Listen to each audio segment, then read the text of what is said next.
Bismillahirrahmanirrahim. Assalamualaikum warahmatullahi wabarakatuh. Alhamdulillah, teman-teman mahasiswa, kita berjumpa kembali di mata kuliah Ilmu Pendidikan Islam. Tidak terasa ini sudah di pertengahan semester ya, karena sudah lebih dari 6 materi yang kita bahas di mata kuliah Ilmu Pendidikan Islam ini. Baik, kali ini kita akan membahas materi yang ketujuh, yaitu tentang peserta didik dalam pendidikan Islam.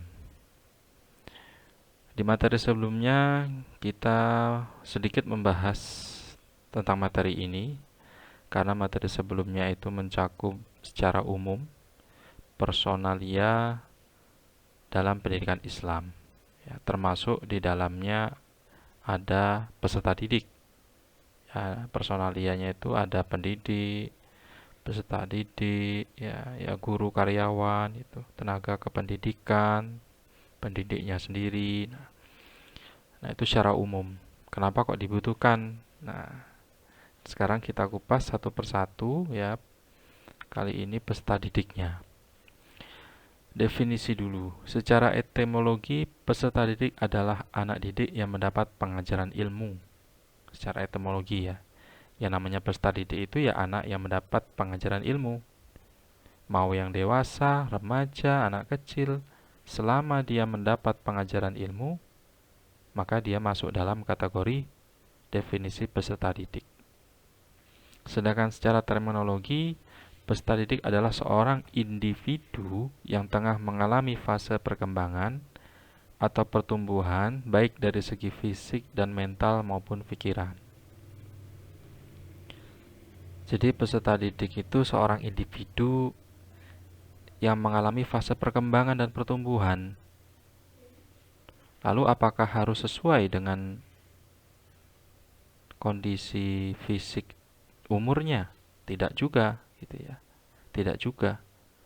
Bagi peserta didik atau seseorang yang dewasa sekalipun, yang dia sudah berumur dewasa, bukan lagi remaja atau anak-anak atau puber ya, sudah dewasa, tapi dia ingin ya, ingin tetap menimba ilmu. Nah, misalnya dia sudah S3 dari sisi formal, sekolah formal, tapi dia ingin menimba ilmu lagi di S1 dengan keilmuan yang berbeda.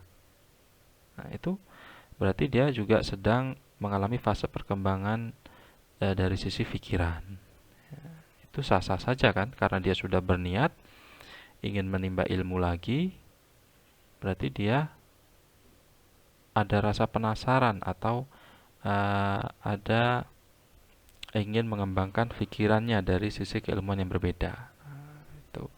Jadi dari sisi definisi secara terminologi, peserta didik itu tidak secara umum ini ya, universal, tidak bisa diukur dari fase formalitasnya saja. Kemudian 5 kriteria peserta didik. Ya, pertama, peserta didik bukanlah miniatur orang dewasa, tetapi memiliki dunianya sendiri. Bukan berarti juga diberi kebebasan sendiri-sendiri sesuai dengan apa yang dikehendaki si peserta didik itu, si anak itu, tidak. Ya. Yang kedua, peserta didik memiliki periodisasi perkembangan dan pertumbuhan. Nah, tadi itu ya. Bagaimana peserta didik di tingkat dasar, bagaimana peserta didik di tingkat menengah, bagaimana peserta didik di tingkat atas. Tuh.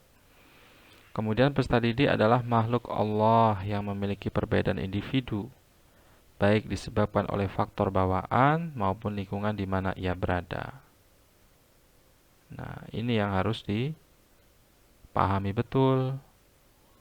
Ya, jadi tidak bisa satu kelas, misalnya dari teman-teman mahasiswa di sini ada yang hobi matematika, kemudian atau pernah kuliah S1 matematika, kemudian sekarang sedang mengajar megang mata pelajaran matematika di sekolah. Nah, inginnya ya namanya guru ya, semua satu kelas bisa semua matematika, pintar semua, paham semua. Tapi kan eh, setiap individu itu ada perbedaan. Oke lah untuk dasar-dasar matematika berhitungnya bisa gitu ya. Kebangetan sekali memang kalau pengurangan, perkalian, tambahan tidak bisa kan. Nah, yang penting bisa itu saja kan sudah cukup gitu ya. Nanti ada yang berbakat, minat lebih, yang lain, nah itu yang ditonjolkan, itu yang lebih diarahkan itu. Nah, yang mata pelajaran lainnya juga begitu ya. Kalau kata siapa itu filsuf, lupa saya tepatnya ya. Ya, kita selaku orang dewasa atau selaku pendidik tidak bisa menuntut murid kita itu, misalnya tidak bisa menuntut seekor ikan ya untuk pintar memanjat pohon. Sebaliknya, tidak bisa menuntut seekor kera monyet untuk bisa berenang menyelam di dalam air. Tuh. Yang selanjutnya, peserta didik merupakan dua unsur utama, jasmani dan rohani. Unsur jasmani memiliki daya fisik dan unsur rohani memiliki daya akal, hati nurani, dan nafsu. Nah, ingat ya, sekarang ini kalau kita amati segala sesuatunya, baik pendidik dan peserta didik pun ya dihadapi atau berhadapan dengan suatu sistem atau dengan suatu aturan, itu yang diperhatikan hanya unsur jasmaninya saja. Ya, unsur rohaninya, unsur hati nurani dan hati nuraninya itu semakin kesini semakin berkurang. Misalnya memberi hukuman punishment, itu hanya melihat dari sisi, oh si anak ini melanggar aturan, maka layak dihukum.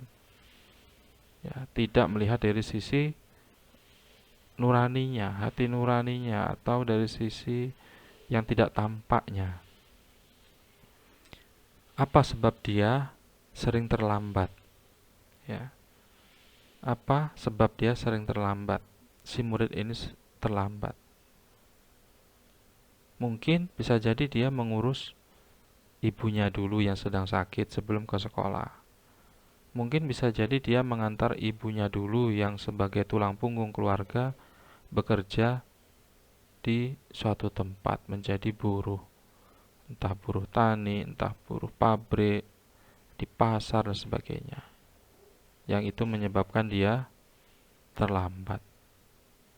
Atau dia justru lebih miris lagi, si murid ini pagi-pagi harus bekerja dulu ya, memberi pakan ternak tetangganya sebelum berangkat ke sekolah. Nah, ini dari sisi nurani, ini yang eh, apa ya, banyak semakin kesini semakin berkurang. Sama pendidik juga seperti itu.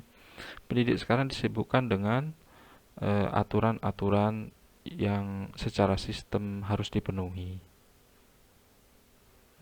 Untuk bukti kinerja, untuk apalagi ya, oke lah itu memang perkembangan zaman ya, perkembangan era. Sekarang sudah era society ya, 5.0, 5.0. Sebelumnya juga perkembangan revolusi industri kita ini ditentukan dari itu. Tapi kan dari setiap individu pendidik itu tadi, antara misalnya senior dan junior, nah itu kan harus ada apa namanya, perlakuan khusus, atau ada pembinaan yang terus menerus gitu ya. Karena dari sisi psikologis saja ya sudah berbeda, sama dengan peserta didik tadi. Dari sisi psikologis kan antara yang sekolah dasar, menengah, atas kan berbeda juga. Tuh, itu harus juga perlu diperhatikan, terutama pengambil kebijakan, pimpinan dalam hal ini. Kemudian yang terakhir, peserta didik adalah manusia memiliki potensi atau fitrah yang dapat dikembangkan dan berkembang secara dinamis. Nah, setiap individu manusia peserta didik itu punya bakat minat masing-masing, punya fitrah. Dia eh, lebih potensi berkembangnya di apa gitu ya. Nah, itu saja yang diasah. Nah, itu saja yang diasah. Dan ini masing-masing kelompok harusnya ini paham gitu ya. Harusnya paham, dan untuk yang bersangkutan juga harusnya sadar diri gitu ya. Sadar diri kalau oh saya orang lapangan, eh, lebih nyaman berada di garda terdepan lapangan gitu ya. Ya saling melengkapi kan. Yang suka administratif, yang suka apa namanya, eh,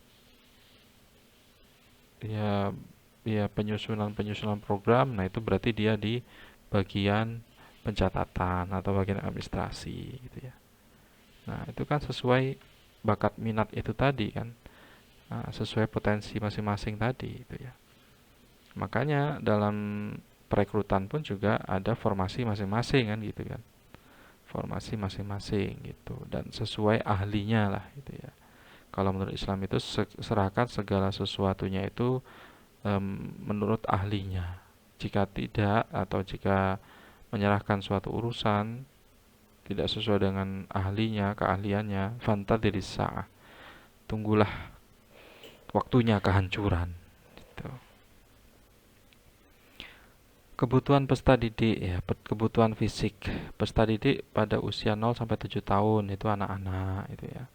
Usia 7 sampai 14 tahun itu masa sekolah, pendidikan formal. 14 sampai 12 tahun pubertas ke dewasa juga pendidikan formal. Kebutuhan sosial ya. Kebutuhan fisik disesuaikan ya, dari sisi makanan, nah, dari sisi gizi, dari sisi perhatian kan pasti berbeda dengan yang 0 sampai 7 tahun dengan yang 7 14 tahun, begitu juga yang 14 sampai 21 tahun. Kemudian yang kedua, kebutuhan peserta didik dari sisi sosial. Seorang individu yang ingin diterima eksistensi atau keberadaannya dalam lingkungan masyarakat sesuai dengan keberadaan dirinya. Ini suatu fitrah ini ya, ini Quran surat Al-Hujarat ini. Berbangsa dan bersuku-suku atau bersosial kan. Untuk saling mengenal, untuk saling bereksistensi, untuk saling bekerja sama ya, untuk saling menghargai. Nah, bukan saling bermusuhan kan, bukan saling bersikut-sikutan, saling menghina, saling memfitnah, saling menggibah kan tidak toh di dalam Quran surat Al-Hujurat ini. Justru itu semua kan dilarang. Itu. Tapi karena ya rasa iri, dengki, ya apalagi ya, ya kesenjangan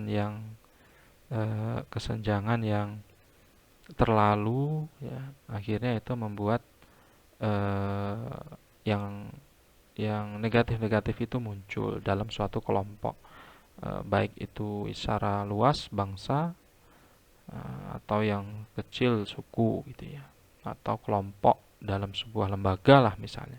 Nah, kemudian yang ketiga kebutuhan status, mendapatkan tempat sosial kan.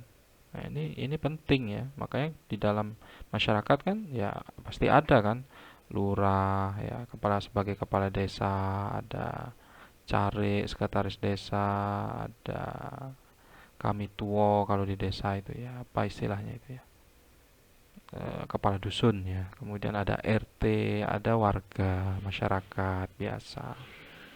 Nah, sama di lembaga juga seperti itu. Ada kepala sekolah, kepala madrasah, ada waka, ada guru mapel ya.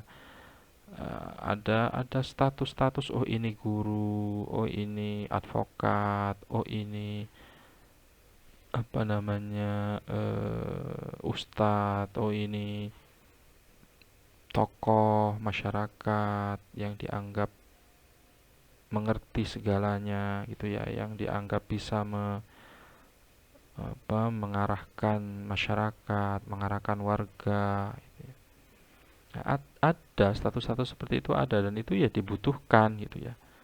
Tidak untuk diri sendiri tapi untuk kepentingan bersama. Nah, kemudian kebutuhan mandiri. Nah, kebutuhan mandiri individu juga menjadi kebutuhan peserta didik. Ya, jika peserta didik terlalu mendapat kekangan, akan sangat menghambat daya kreativitas dan kepercayaan diri untuk berkembang. Jadi ya sebagai peserta didik ya jangan terlalu dikekang-kekang lah ya. Harus begini, harus begini, harus begini ya. Diarahkan saja sesuai bakatnya. Makanya perbanyak ekstra kurikuler gitu ya. Nanti pembahasan tema apa materi yang ke-8 itu akan menyangkut tentang itu kan, tentang kurikulum, sistem dan kurikulum dalam ilmu pendidikan Islam.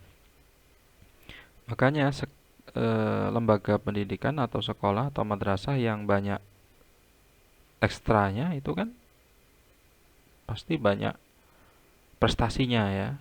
Nanti ditandingkan gitu, menang gitu ya. Karena memang sesuai sudah dengan bakat masing-masing anak dari seluruh anak yang ada di sekolah itu. Gitu. Sebaliknya jika tidak senang, tidak berbakat di ekstra apa misalnya kemudian dipaksakan, dilombakan ya kalah ya. Dalilnya ini ma min mauludin illa yuladu 'alal fitrah fa abawa yuhawidani aw yunassiranihi aw yumajjisanihi. Rawahu Muslim. Tidaklah anak yang dilahirkan itu kecuali telah membawa fitrah, kecenderungan untuk percaya kepada Allah. Ini kalau dari sisi perspektif Islam ya.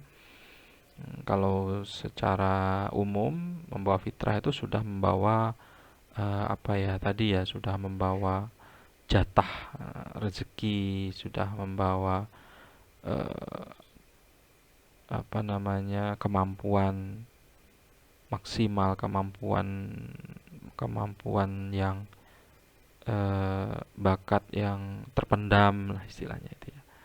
Nah, maka kedua orang tuanya lah yang menjadikan anak tersebut beragama Yahudi, Nasrani, Majusi. Jadi tugas orang tua di sini sebagai lingkungan pendidikan yang pertama keluarga, kemudian sekolah dan masyarakat yang harus menangkap sinyalemen itu. Tuh ya. Kemudian berbicara kepada orang lain sesuai dengan tingkat perkembangan akalnya. Tuh, jangan berbicara terlalu tinggi dengan anak kecil gitu ya. Jangan bicara tentang eh, filosofis keilmuan dengan anak sekolah menengah atas belum nyanda, belum mampu mereka. Kemudian ETK peserta didik yang pertama. Nah, ini dalam kitab Ta'lim Ta'alim ya. Ya, tolong tutup. Tolong tutup. Tutup. Di dalam kitab Ta'lim Ta'alim ini alalan tanalul ilma illa bisittatin saun bika an majmu'iha bibayanin. Nah, kalau ngaji tadi nyanyiin biar terngiang-ngiang dan cepat hafal. Ingatlah tidak akan kalian mendapatkan ilmu yang manfaat kecuali dengan 6 syarat. Jadi etika peserta didik itu yang mendasar itu di dalam kitab Ta'lim Ta'alim itu ya ini. Yang pertama harus cerdas. Ya, cerdas. Jadi mampu menangkap ilmu. Bukan berarti IQ harus tinggi. Ya, kecerdasan adalah laksana pedang. Jadi ya harus ber-IQ tinggi ya. Harus mampu menangkap ilmu, tidak harus ber-IQ tinggi. Ya sesuai dengan lembaga masing-masing kan. Lembaga yang bermutu ya pasti menerimanya juga yang bermutu, yang lolos tes gitu ya. Bukan diskriminasi, tidak. Itu bagian dari tadi itu menyesuaikan fitrah gitu ya. Menyesuaikan fitrah. Kemudian yang kedua semangat. Jadi sungguh-sungguh dengan bukti ketekunan, istiqomah, continue, sustainability, berlangsung terus, berulang karena tabiat manusia itu lupa. Maka al-insanu makanul khata' wa nisyan. Manusia itu tempat salah dan lupa. Dia harus dipupuk dengan semangat, harus diingatkan dengan semangat, dengan pengingat, dengan alarm, dengan catatan-catatan, list-list target, dengan apa lagi ya? Ya macam-macam sesuai kemampuan sendiri-sendiri, sesuai dengan kenyamanan sendiri-sendiri. Mau dibuat seperti apa? Dengan alarm, dengan list. Kalau saya catatan itu list biasanya target bulan ini apa, esok hari apa, hari kemarin itu sudah terlaksana apa belum, apa. Kalau belum segera dilaksanakan hari ini, jangan sampai besok, jangan menunda pekerjaan, jangan menunda kegiatan. Nah, itu dalam arti memupuk semangat. Karena di dalil yang lain juga igtanim homsan qabla homsin kan dalilnya, ada hadis itu.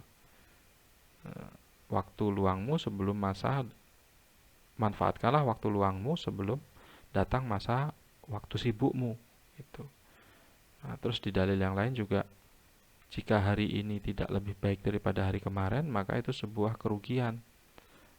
Jika hari esok tidak lebih baik dari hari ini dan hari kemarin, maka itu sebuah musibah bagi seorang muslim, bagi seorang mukmin gitu. Makanya saya dulu dipesani sama orang tua saya itu sebelum tidur itu biasanya dikeloni sama ayah itu ya. Nah, itu diceritain gitu ya, didongengin, terus diingatkan kamu besok mau ngapain, dicatat gitu. Masih ingat betul saya. Nah, ini kan berarti peran keluarga, peran ayah sebagai kepala keluarga dan peran seluruh keluarga agar mendukung eh, pembentukan bakat minat si anak ini kan juga tidak bisa terlepas dari peran keluarga. Yang ketiga sabar, etika ya. Yang ketiga ya harus sabar ya.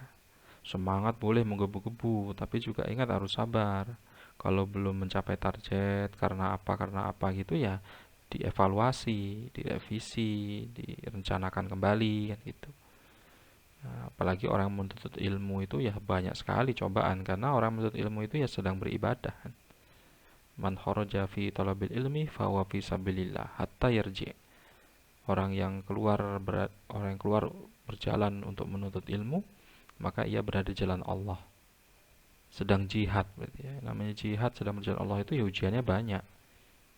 Itu. Nah, jadi orang yang mencari ilmu itu adalah orang yang mencari jalan lurus menuju penciptanya. Oleh karena itu setan sangat benci. Setan ingin tidak ada ilmu untuk ibadah, tidak ada nasihat menasehati. Kemudian yang keempat adalah biaya. Nah, ini peserta didik harus paham betul dengan etika ini. Ya. Ada SPP harus dipenuhi, harus ditanggung sebagai tanggung jawab. Ini dalam kitab Ta'lim ini ya. Kalau sekarang kan lebih sistematis ya SPP gitu ya, yang apa namanya sesuai dengan UKT kalau kuliah itu ya. Nah, bisa memprogram mata kuliah jika sudah lunas SPP-nya gitu ya, yang nanti akan terintegrasi dengan sistem kartu rencana studi ya KRS. Nah, itu semua kan untuk memudahkan, sistem itu dalam rangka memudahkan gitu ya. Yang endingnya juga apa namanya dari biaya sampai nanti juga ke biaya itu sendiri dari murid untuk murid itu juga gitu ya. Untuk peserta didik itu juga. Tuh. Nah, karena eh, bukan berarti materialistik ya, karena Abu Hurairah saja ya, sahabat Nabi seorang perawi hadis terbanyak itu orang yang fakir secara harta dunia ya, bukan miskin lagi kan, di bawah miskin kan fakir. Tapi kan ke sana kemari itu kan ya mencari ilmu kan butuh akomodasi ya, butuh bekal ya, dari guru satu ke guru lainnya, apalagi mencari hadis. Wah, itu ya menelusurinya sangat sangat sangat jelimet sekali itu ya. Harus ditelusuri sanatnya, perawinya ya, kemudian bagaimana matannya, kemudian bagaimana para perawinya ini ya, apakah dobit atau hasan atau yang nanti menentukan hadis ini masuk ke dalam hadis sahih atau qudsi atau dhaif ya, atau bahkan mardud. Nah, Imam Syafi'i pun juga demikian. Dia adalah seorang yang yatim. Tapi beliau-beliau adalah orang yang luar biasa yang keilmuannya masih kita jadikan rujukan sampai sekarang. Itu kan amal jariah bagi mereka. Nah, tergantung niatnya. Kalau biaya kemudian inginnya banyak, inginnya motor yang bagus, wah, yang mahal untuk mejeng misalnya, itu udah salah niat. Gitu ya. Salah niat berarti tidak sesuai dengan etika. Yang kelima petunjuk ustadz atau guru ya. Jangan dari Google, jangan dari YouTube ya, kalau Google dari YouTube ya jelas itu YouTube-nya siapa, Google-nya siapa gitu ya. Google, YouTube itu sebagai media saja gitu ya, sebagai media, tapi gurunya, ustadznya kan jelas ya, karena sanatnya itu juga jelas gitu loh, sanat keilmuannya itu jelas juga gitu. Nah, ilmu adalah warisan para nabi, bukan barang hilang yang bisa dicari di kitab-kitab. Misal Nabi setiap bulan puasa menyimakkan Al-Quran kepada Jibril dan sebaliknya lalu ke sahabat. Nah, Nabi saja ada guru Jibril ya. Jadi masih masih ada di zaman sekarang yang mengaku nabi karena dapat hidayah, petunjuk, mimpi, ya itu ya perlu dipertanyakan kewarasannya gitu ya, atau ilmunya gitu. Kemudian yang keenam adalah waktu yang lama. Ini harus sadar betul ya. Di kurikulum kita kan sudah jelas SD 6 tahun, SMA, SMP, SMA.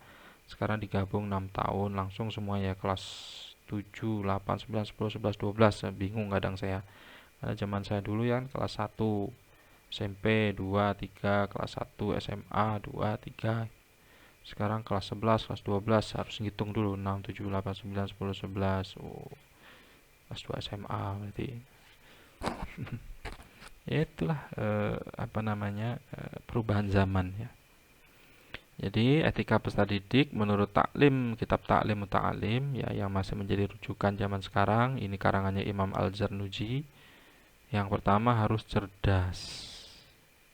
Nah, nanti kecerdasan itu akan tereliminasi juga dari tiap-tiap sekolah kalau zaman sekarang ya. Ada lulus tes enggak di kampus A, kampus B, kampus C gitu. Nah, kemudian yang kedua semangat, tetap kalau tidak lulus di kampus A yang tujuan pertama ya tidak boleh patah arang, patah semangat.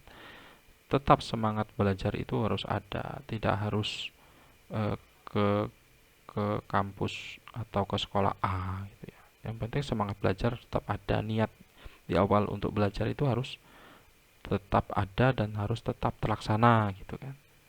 Sabar juga kan, sabar.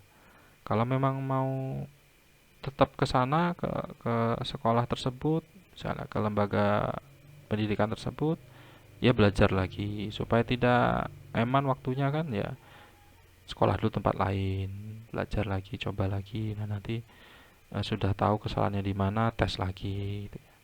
Harus sabar gitu. Nah, itu pun juga perlu biaya kan. Misalnya tes saja tidak lulus tahun ini, mencoba tahun depan, itu dalam jangka 1 tahun itu kan. Itu kalau misal kos sudah berapa, makan udah berapa gitu. Semua perlu biaya kan. Perlu kos.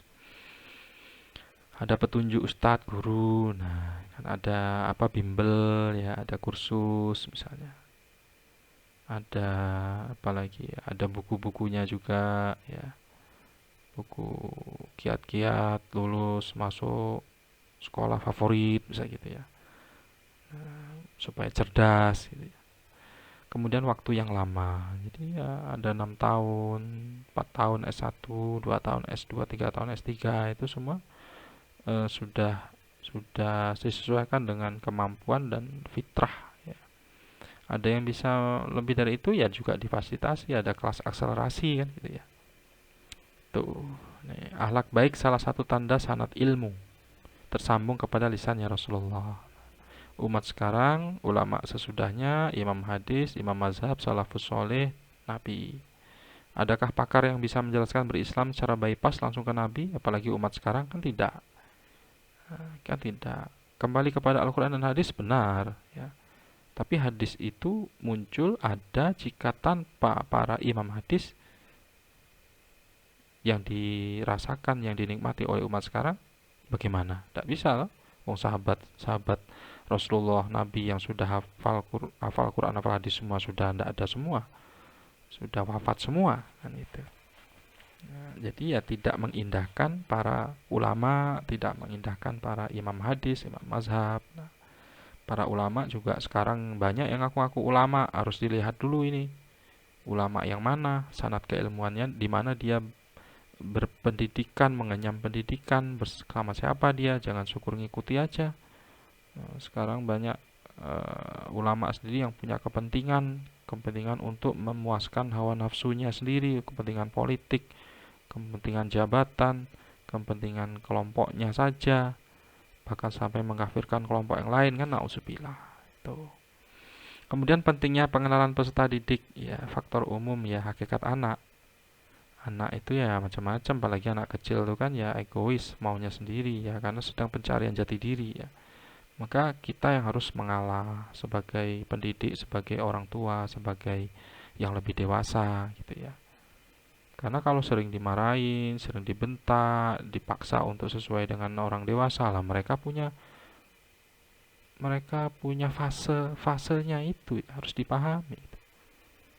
Tuh, kebutuhan pokok anak, kebutuhan jasmani, ya psikologis, kejiwaan, kasih sayang, ini diperlukan.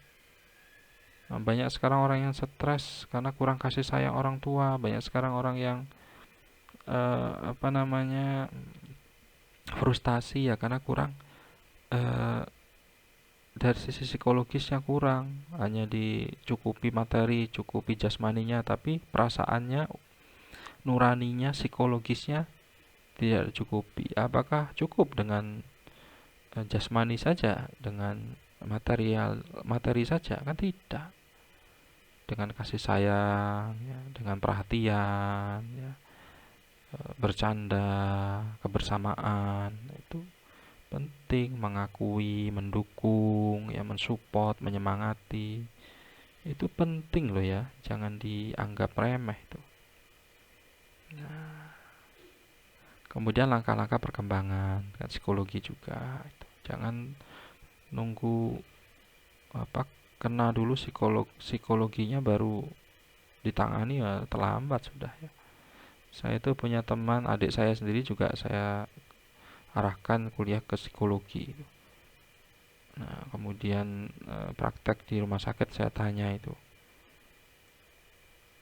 Dulu itu belum ada di rumah sakit Tulungagung itu eh, spesialis psikolog, apa namanya, psikiatri. Sekarang sudah ada. Dan dari tahun ke tahun itu semakin banyak pasiennya. Dulu itu awal-awal buka itu paling sedikit ya, bahkan tidak ada pasien dalam satu hari itu. Sekarang itu waduh paling banyak, luar biasa ya. Jadi semakin kesini semakin banyak manusia, semakin canggih, semakin banyak orang tertekan, semakin banyak orang yang stres, semakin banyak orang yang psikologinya terganggu.